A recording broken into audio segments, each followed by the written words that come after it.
بنی اسرائیلو کې یو کس و، هغه د مرګ وخت رالو، مرض الوفات کې مبتلا و،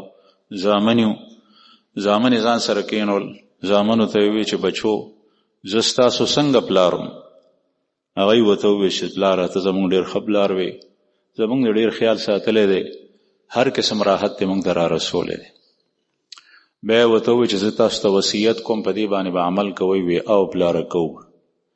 بیا یې ورته وویل چې داسې وکړئ چې زه مړ شم، د زما لاش اوس وځوئ، او بیا د هغې ایره څه په سمندرونو په اوبو باندې اونولئ او څه په اوچه کې اونولئ په دې ځنګلو کې، او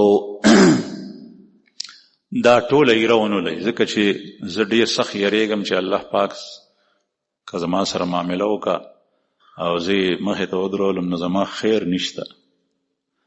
نو د دې یرې نه هغه دا کار وکړو. رسول الله صلی الله علیه وسلم فرمایي چې الله جل شانه دغه کس ژوندی کو او مخې ته ځان ته ودرولو، او دنه الله تپوس وکړو چې زما بنده تا دا کار ولې داسې وکړو؟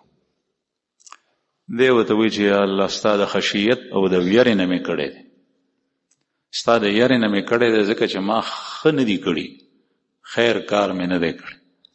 نو الله جل شانه ورته وفرمایل چې ښه زما د یرې دې داسې کړي وي چې نو فرښتو ته حکم وکړو چې دې جنت ته بوځي، دې ما وبخلو.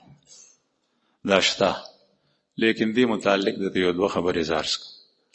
یو دا ده چې دا د الله جل شانه عام قانون نه دی چې هر یو سړی سره به داسې کېږي، دا د الله پاک عام قانون نه دی، دا د الله جل شانه هغه وړیا فضل دی، او د خدای پاک چې کوم هغه سره اختیارات دي پوره دي، هغه نه څوک تپوس کولو والا نشته.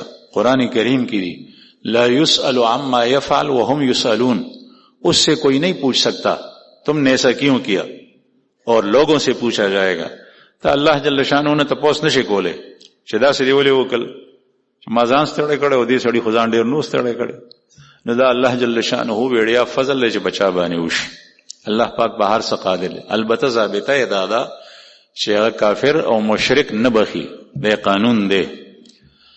دویمه خبره دا ده چې کله دې سړي د دې یاري نه د خپل زامنو ته وصیت کولو، دین معلومیږي چې د زړه حالت دغه وخت کې بدل شوی، د کفر پرېښیو، د الله نافرمانی نه توبه استوا او د عمل نو کړي، د هغې وجې نه خپل زامنو ته دا وصیت وکړو.